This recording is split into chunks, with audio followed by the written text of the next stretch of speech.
Anakku nok limbu apa yo rumasa bejo iku lah kepiye duwe anak siji kok semledot semono gedhe akeh para wiyaga sing padha seneng karo kowe nek kok ora sing kok pilih sing kowe iki milih sing endi ngono priyane sing arep batur ae oh kowe milih Si Agus, iya. Wong iki menang iki ora njaluk apa-apa. Ora tau ngerti apa-apa. Ya sok penono kowe iki nek sing arep butuh karo sing rebat ya sakarepmu. Jane iki aku ki ewa pambudi sebabe. Wiyaga ki padha ngayoke kowe kabeh sing demung loro kembar iki. Sing putra Tanjung ya ngayoke kowe, sitoke ya ngayoke kowe, sing kok pilih ki sing endi? Ora ana sing tak pilih. Lah piye? Kabeh elek. Oh. Tahu bagus-bagus kok ngono kok kabeh elek. Lah kowe pilih sing endi? Wah. Wis. Aku tak pilih sing telentrep. Ya, nek pilih sing nonton lha sakarepmu nek kowe dadi aku ya sakarepmu. Sing nonton ki sing jenenge kata wiyaga nang didi melu sing kuwi. Nek aku tresno. Oh lah yo nek kowe tresno ora apa-apa. Sok nang beji. Lah dikerawus karo Yanti ya sakarepmu.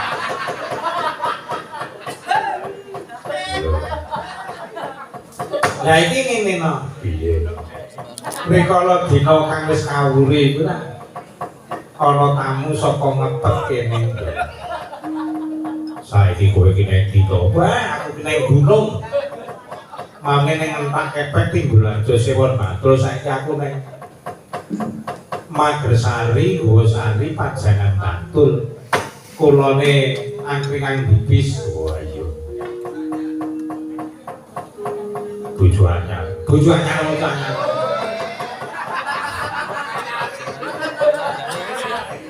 Lah wong aku ki kancane do bojone loro telu aku ning siji kae kok. Renane men dicengki kowe. Yo. Biyen arep iyo anake do bugan. Iya. Ah terus ning ngebruke pistol dhewe-dhewe. Anak telu ki terus glodok-glodok ning meja wis arep ganggu. Terus buangku ditenono kowe. Aku yo wedine ditembak ngono. Kayak putuku sing blayu iki sore wis nyekel kaya ngono yo. Ayo sibah karo kono tembak. Wis tobat apa. Ya, aku ki ya saiki ning Magersari Pajangan Bantul kono yo. Ning gunung trimo nisih aku ning gunung. Bumi nuwun. Wah iya. Lah rawe para pepundhekku ngepet kene dane Bapa Dukuh. Dalijo. Dane Bapa Sukiran kuwi RT. Karo Bapa Takmir kuwi ya.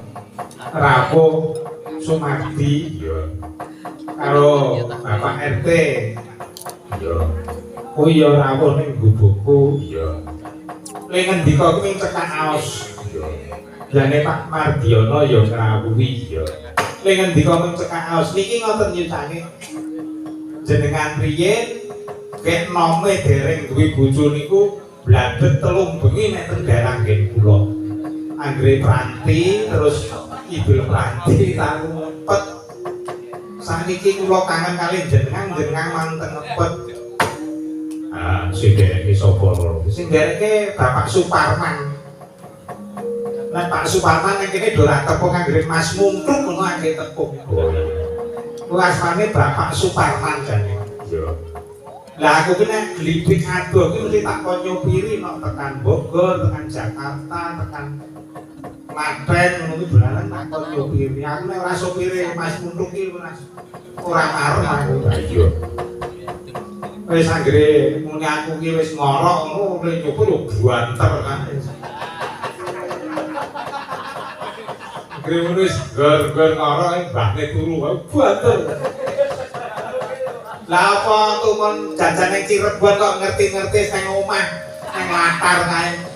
Nek banter kowe mau Mas, mboten ora banter. Lah kok semene jam wis tekan. Anggere iki wae jam sing kleru. Ya aku ning aku melek nang baterai dik. Ngono wis. Ah, titik-titik. Nek anggere muni anu wis banter iki kaya ngono ya. Lah iki kene ning ngendika mung aos kuwi kon sowan ning dusun ngepet kene wae sing dadi ngerti dusun ya. Ya kowe karo aku nderek ndedonga marang Gusti Kang Maha Kuwasa ya.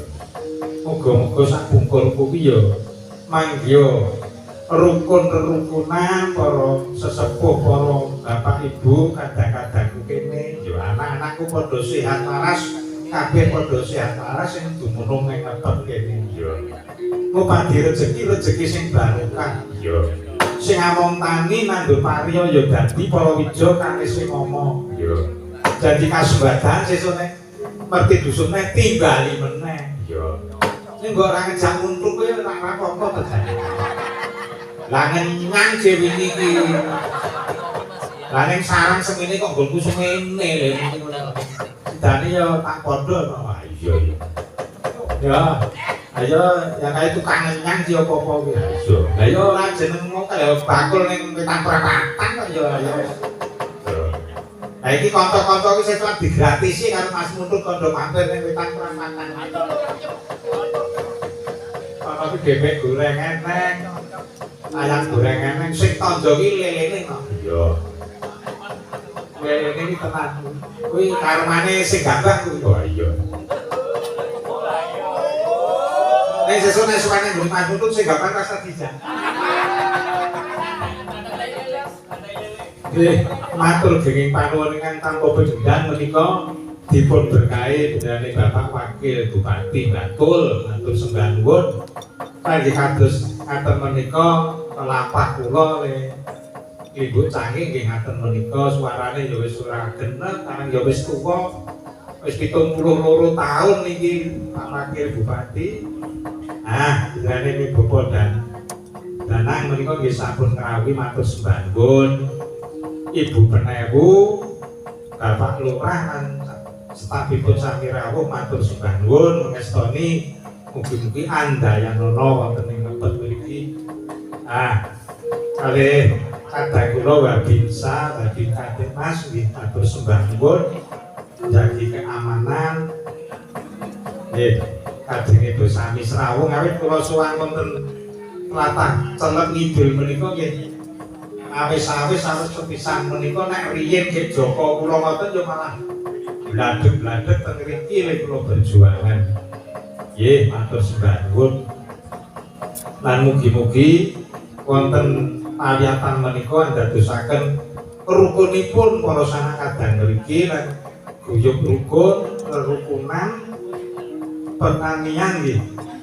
Wohe tanpa ngemoi nandur pari dadi palawija ngrembaka sedayanipun. Amin amin amin. Bakul yo ngitung bebatene, seniman yo yoga yo bladeg, sinden yo bladeg. Nah, iki wis dipengestoni para sesepuh haji sepuh no. Iya. Lan iki mesaya dipengestoni karo kadangku sapa? Dalang Kudang. Asmane Mas Narpo. Mas Narpo ki saka Purworejo. Oh iya. YouTube-e akeh no. Iya. Aku sing lenggah ning Sanding Rebab kuwi Mas Narpo menika kadang kula dalang saking Purworejo. Bijing menawi dipuncobi wonten ngebet nggih monggo. Niki nggih namung murah kok makene manut. Wah, nek niku nek perang ngilani kula pun gila nek perang antarane Sentaki kali Kartomarmo niku mboko obor. Apa ora kelenget. Nah, iki didereke kali garwane iki wau. Nadate nggih dhewe iki mboten. Sing kula tresnani iki nggih ngoten niku tentu didereke karo garwane. Ora kaya Agus nek diujo. Nggih, ngaten menika Mas Narpo nggih kula glidik alate nggih ning anggere kenging nggih golek gedhang bukik. Wayange nggih ning sedhep kaya ngeten iki. Kanca wiyaga nggih nom-nom ngoten iki nggih kirang seserepan nyuwun pangapunten. Sing nendang iki putune Mbah Timbul kuwi Jalu Mampang. Putune Mbah Timbul Jalu kuwi. Iya. Kuwi putrane Mas Slamet Sutopo, Slamet Buci. Iya. Mula kan yo pasuryane jan Buci.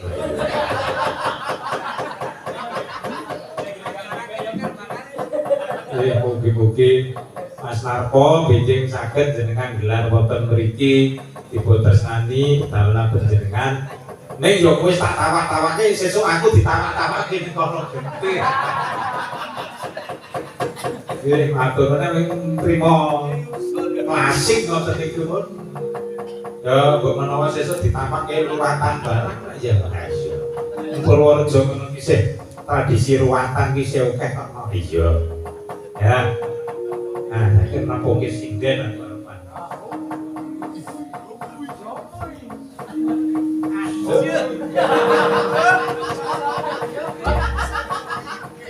Gusiden kang lenggah wonten Sanding Kulon niku sami Sugendalu Gusiden. Sugendalu Padalan. Oh, nggih. Terus anak-anak lho, Pak. Sanes ibu-ibu. Oh, iki anak-anak. Nggih. Wah, anak semono ki anak ngentekke kepungan piro? Pinten nggih.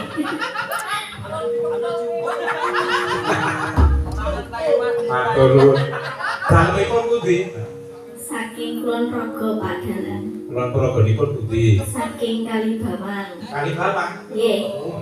Kalibawang nopo palinge buawange akeh banget.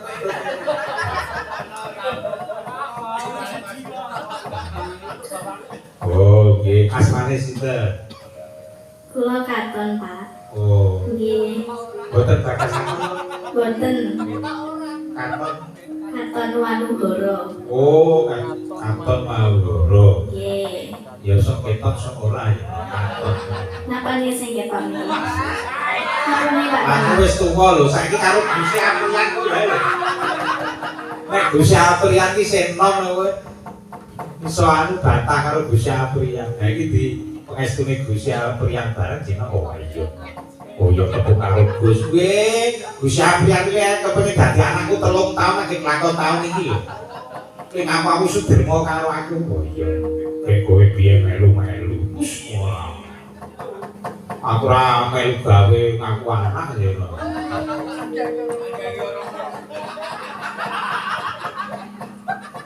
Ye matur sembah nuwun, Mbak Atonya sing wetane Sugeng Dalu. Nggih, Sugeng Dalu. Sugeng Dalu nggih. Dalemipun pundi? Kula saking Magelang. Magelang. Magelangipun kampungipun Windusari. pundi? Windusari. Windusari. Windusari, Pak. Windusari. Nggih. Oh, asmane sinten? Para. Oh. Parah.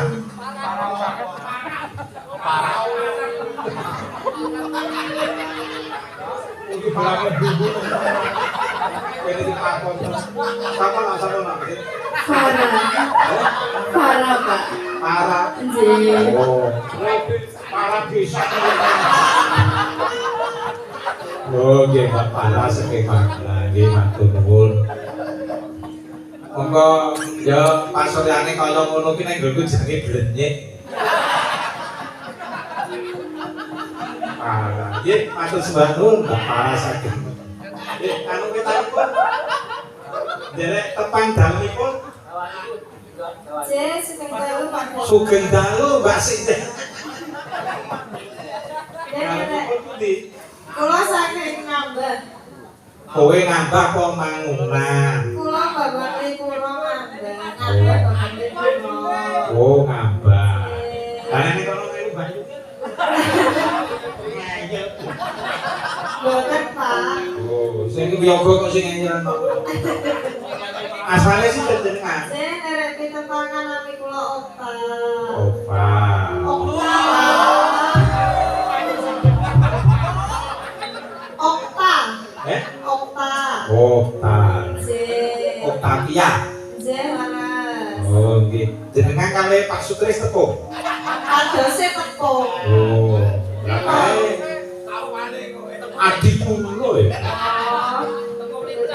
Nah, kowe nek nyebut aku ki Pak D. Nggih, Pak D. Heeh. Pak D ini yo cilik. Mamane niku. Dudu siapa ini cilik? Oh, sanes liyane. Oh, wah, lah kowe ki tak Maksudnya niku lho, apa cempolo, apa niku. nek cempolo iki yo wis sedengan. Nggih. Kata iki sedengan. Nggih. Oh, ngomong kata isu. Lah niku ketok kok, Pak. Niku ketok. Oh, apane? Cempolo nih. Cempolo. Kayang sih. Oh, nggih, matur nuwun. Ah, sing wetane Sugeng Dalu. Ah, iki. Sugeng Dalu. Iya, Sugeng Dalu ya, Cak. Nggih. Saking pundi panjenengan daleme? Kula saking Purwosari. Purwosari dusunipun. Kula saking Jati. Oh, Jati Karang Tengah nggih. Nggih. Aspalnya sinten? Kula Wiwit Cenil. Wiwit Cenil. Nggih. Oh, anu kok kowe putrane Bandalan Gembluk. Nggih. Leres to? Nggih, leres. Oh, Bandalan Gembluk ki tenan. Ya lepas sopanane jembaro kubure wis sedo tenan. Kowe nek wayang ampuh. Wong biyen nek aku mayang nang Jati iki iso ngenderi, aku mayang ya iso numboni. Iya. Kowe ra ame 1000 rada biten. Werkudara ki mabur no iya. Dilokke karo sing delok, "Wih, Werkudara kok mabur kowe?" Madeng ki ra oleh. Jelek. Atri kono memang matur nuwun. Alah Mbak Wiwi tuan biyen kuwi iso digendong karo sing nyontrong kuwi. Gek cilik. Nggih matur nuwun. Nah niki Kang pungkasan menika sugeng dalu Gusti Yen pepundhek Raden Sembrono. Sugeng dalu Bu. Sugeng dalu Mbak Icangi. Nggih, dalem pundi Bu? Nggih, kula saking Purwosari ugi. Oh, dusunipun Sumur Cacan. oh sumur cacahan si sembungan sungai lho. Nggih, padahal menika panggilan kula menika panggilan sumur dados kathah toyanipun. Oh, nggih. Mulane nanti belabar aku tak. Asmanipun Bu? Injih kula Ibu Tumike. Wah, kok iki tumike biyen to? Kakem. Lah kakek. Ah, butuh Mika biyen juara siji ya sak panggang. Kowe tenan neng lomba sindene panggangnya aku ya munggah. Iya. Juara 1 Tumigem. Juara 2 Sagem. Juara 3 Wagiem. Juara 4 Surip. Lah orang mingkem ini.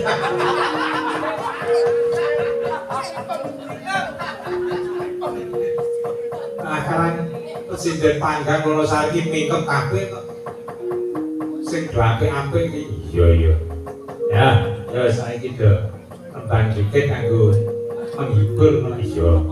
Asale kete yo berarti dusun. Wah, iki mau saka Bapak Panitia iki yo termasih marang kanca wiyaga. Aku yo matur sembah nuwun Pak ingkang sampun paring kanugrahan dumateng rencang wiyaga. Ning kok rokok kok mundur ya no. Rokok kok mundur. Lah bar 7 ki 8 kok 7 kok 6.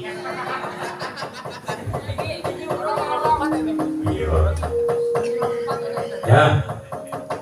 Iki ana panurut caping gunung. Nah, iki. Kangge bawa swara. Dijemblengke no. Yo. Sopo? Mbak Katon apa Mbak Pipit? Saiki sing sepuh ae. Oh ya, butuh pisan. Anggere sing tuwa ngono kuwi lak ora ngerti domel.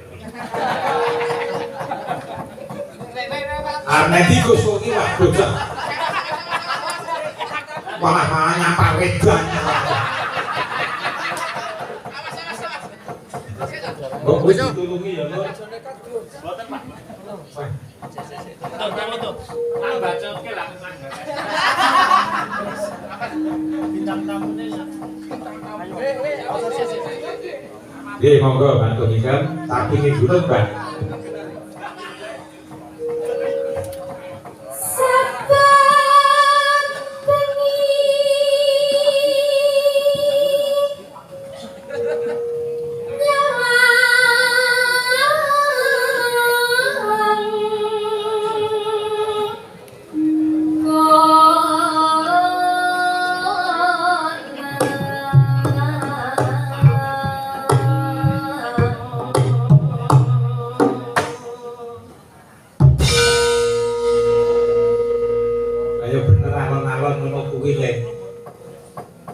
Kuwi gamelan tinggalan lho. Urung ditinggali wong tuaku Mbak Sugi iki duwe gamelan lho dong ati don aku. Kepiye kuwi? Nah, mulai ngaraske lah yo wis bener kerawitan iki kole-kole kaya mau ki bener lho. Ujunge iki kocapane iki rada komplit. Sing nyontek iki mesam-mesem ning ning.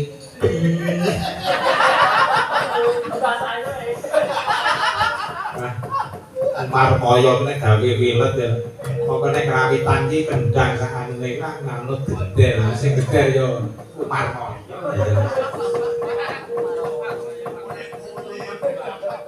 Parikane Bu, ngoten iki. mbang turu sore-sore. Mbangane turu sore-sore. Wis mari wayah. Ten pundi, Bu? Ten dusun ngepet. Oh, bidhanange. Dalangipun Pak Hadi Sutoyo. Oh, bagus mboten? Priyaine nggih. Pokokipun sae ngaten. Oh, ya. Coba ngono ta. Matur ngarep niku ya rawani. Lah, Ya sae sedaya. kok ngono kuwi ora karo kudu sedaya-daya. Kabeh. Monggo Bu dinajengke Bu. Nggih ngoten niku ngarep kula sae nggih. Yen maca menganggo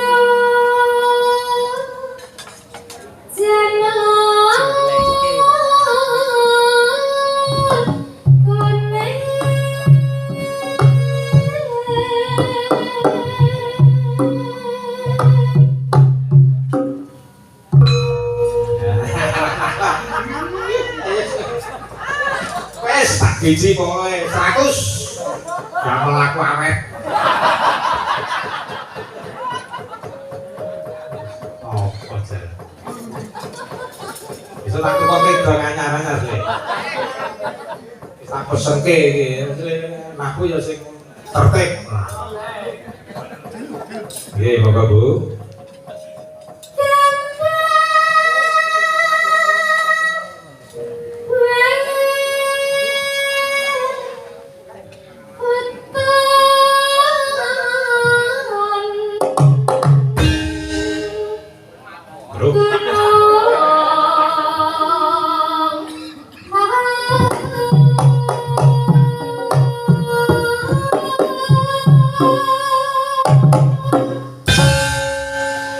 Rada seru sethithik lho. Mau alon tak alon kok bareng karo kumak. Wah, gamelan tinggalane wong tuaku nek urung ditinggali urung digamelan tuh gamelan ki larang. Ngono.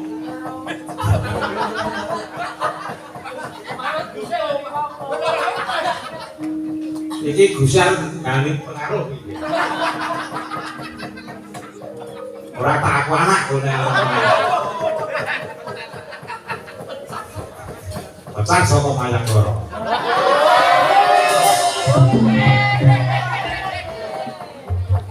Mandi laras gitu. Ayo kok kang rombongan.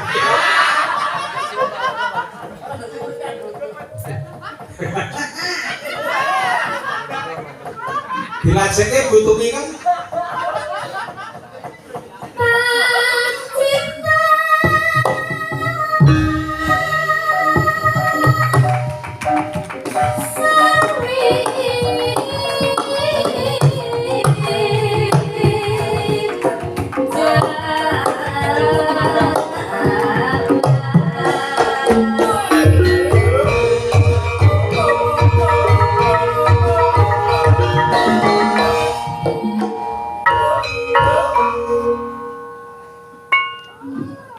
Wes sepisan wae. Oh iya, Dik.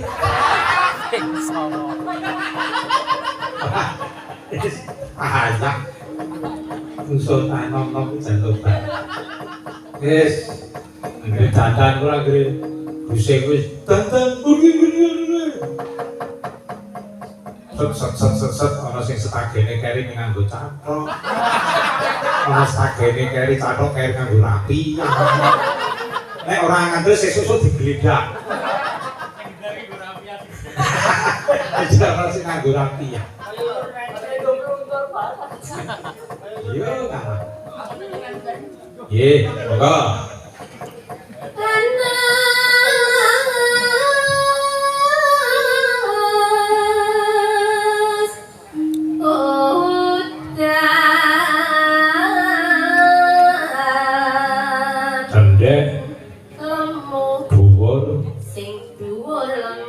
Wiyagane lemu kuru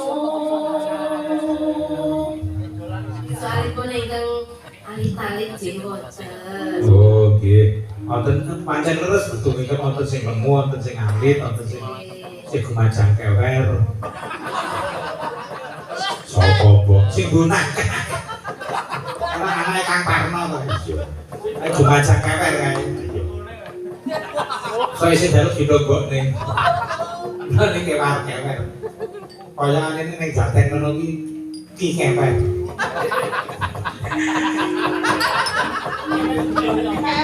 Dikewer. Monggo Bu. Panas sedang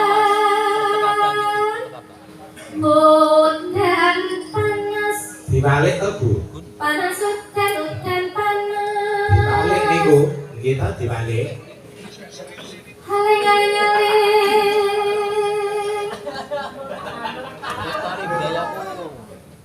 Apa kirang marang napa kok jaluk bolak-balik niku? Wis pindho sih.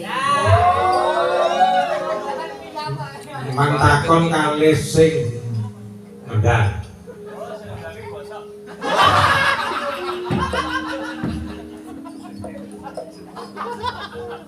Kali iki mawon sampun cekap kok. Oh, nggih dibolak-balik pun cekap. Nggih, sing kula praktekne. Sanden iki wonten sanden. Tiplek. Gebyak.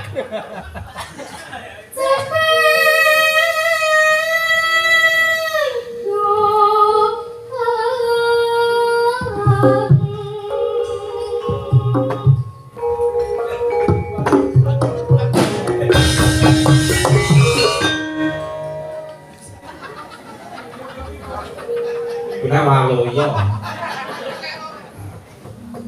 Enggak, Bu.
Wiyaga ki ning ndi cakepane iki ya pancen bener ya padha.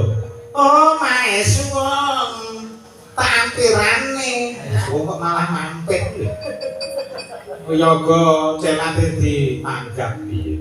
Nek duwake piro? Loro. Ayo nek wiyaga dua loro. kaya gitu enak duit loro apa telu ayo tak kecekel iya mau tuh Sekar bisa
sing nyinden butuh ikan sing nabuhi madya laras ayo wis alon-alon Le yo inete wis alon cemeng dentang denten dentang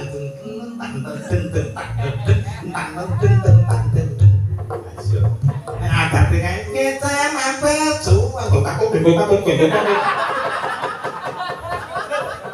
ini gandeng nom-nom kan ada anu kan alon-alon ning klakon yo kecaman perju enok tak den tak den tak den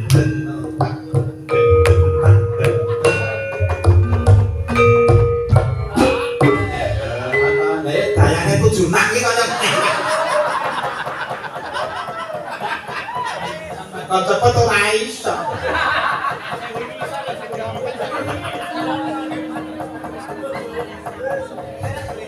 nek sarang iki do cepet kok nang kene kok alon-alon ku lho. Iki dipengaruhi karo Pak Agus kayane. Mengko alon-alon bae. Nggih Pak Agus. Alon-alon ra gemebiar kaya weruh. Gemebiar.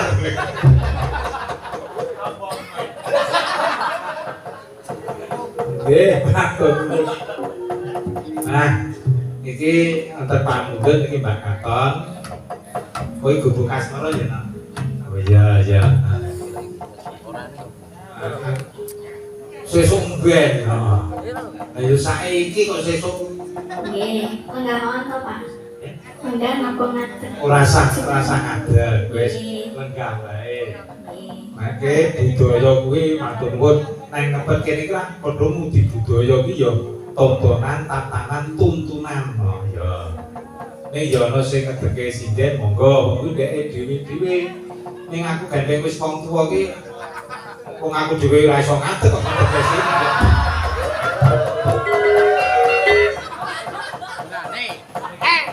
Rasa ngadeg pokoke ya wis alon-alon wae to.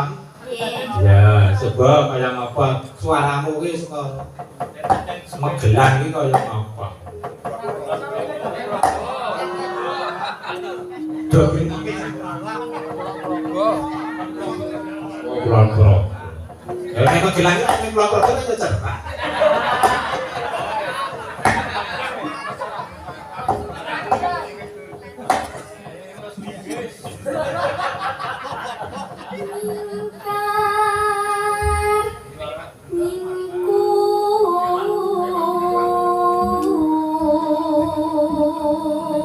Sing ngedraki ngrungokke mau nggih katon lho nembang katon kaya ngopo ya lho nembang karo katon masa kulit termasih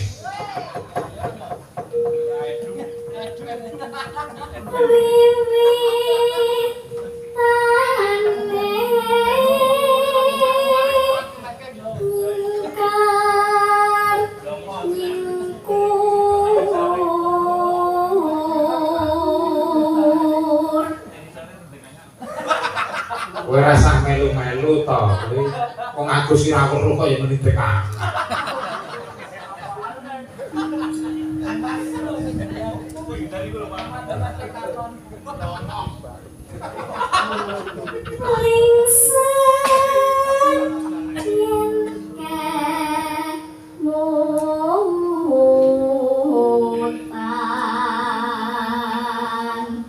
aku anggere ngerek rokok ki pengerase wis bingung kok kemeresek iki opo bulan iki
Kayak ning sarang kae. Lah iya.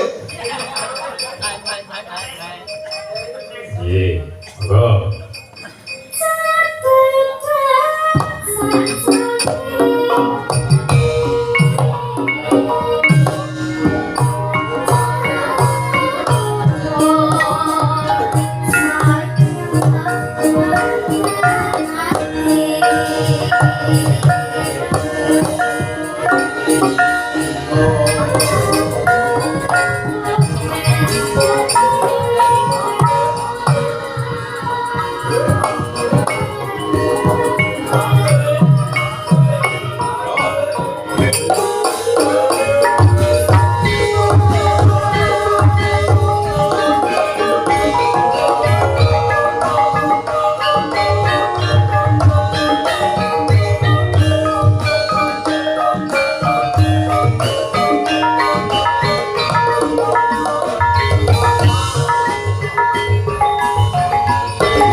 Ayo. Iki lho, Pak. Cepetan sakjane.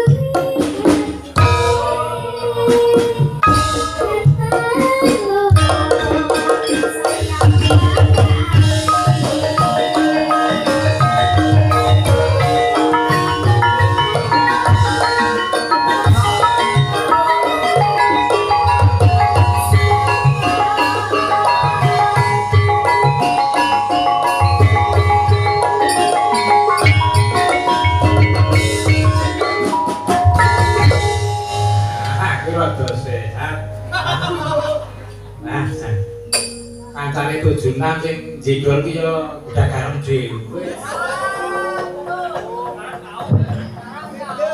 Dadi aku sing aku mangan. Parah. Yo. Katon nah, duweni no. Wis buka semolo terus ngombe aja. Dubeni sidene sitake. Ah, iki ana pamundhut lali janjine. Wis coba jajal sinden-sinden apa iya.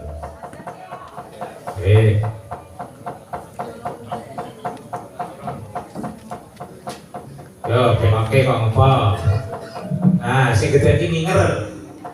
Wong minger kok ikete ulung. Ya ngopo lho.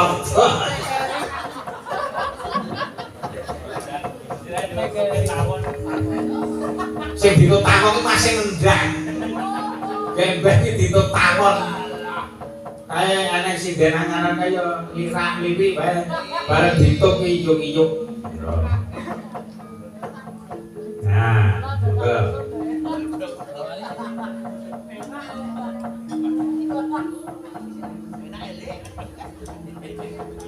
Ayo lah. Kowe urute. Boleh sing den nonong ki cilik kaya angel lho saniki. Iki langsung mawon nggih, Pak. Piye? Ora nganggo pemanasan.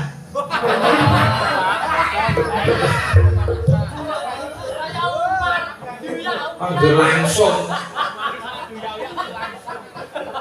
Umar ki piye iki langsung ki? Manut Umar kuwi no. Kowe ya matur Mas Umar. Coba tak warai Mas Umar. Pripun? Mas Umar. Mas Umar. Niki langsung napa mboten? Ini langsung napa mboten? Piye marmu iki wangsulan? Wah.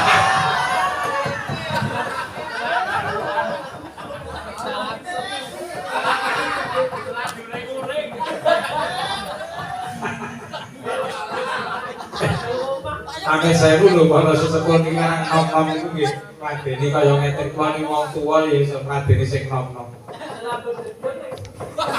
Ya langsungan no. Ya, coba. Oke, monggo.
Diguyu katon ya aku nganti ya.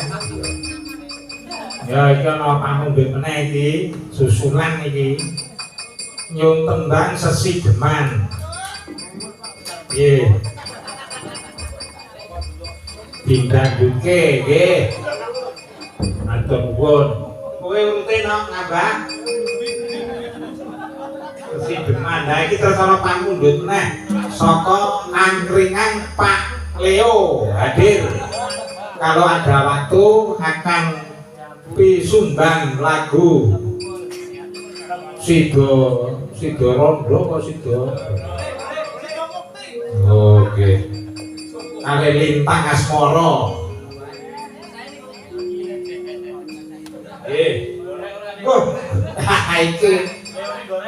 Iki ana rokoke HS karo rek abang.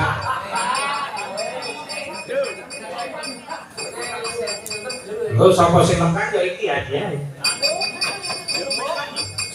Nggih, monggo. Jeng apa Pak? Nun. Sesi Deman iki no.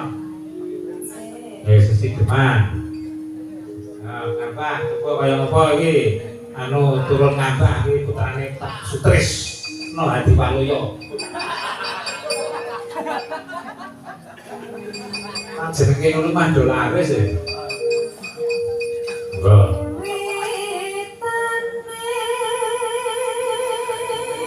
Nek wiwit iki wetanmu kuwi jenenge wiwit.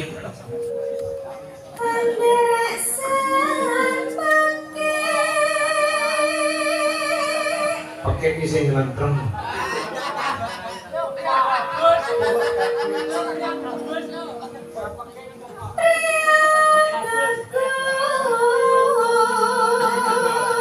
Sing bagus iki sing demung sing sisih kulon.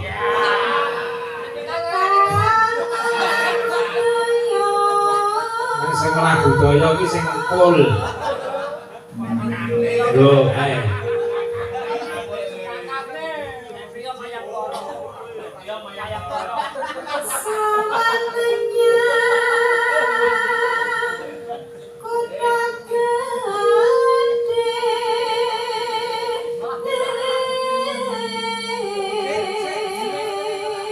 Wah, nek kota gedhe golek Yangko.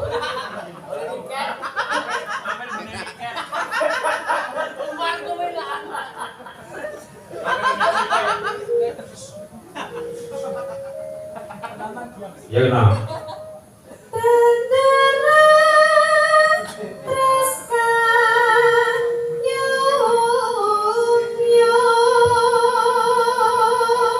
Kepencet karo busir. Dikelos karo anu. Daerah mungkin gudi. Selendang kuning kang saking buke. Nah, ya sing kok apik kuwi. Oke. Apik. Oke lah, gunung gonku gunung. Malah kowe iki bareng nate Sesi Deman lho, Pak. Oh. Saya isi demu ya. Lah ya bengi kok milian. Milian. Mau Pak? Wedi resiko. Oh. Kowe kok aja manut piyaga ning guru aku nak. Lah terus manut anak sinten? Manut aku. Lah saya apa? Aku makmu gede kok. Takono bapakmu ora iso mak gede kowe karo aku iki. Mak gede ning cilik.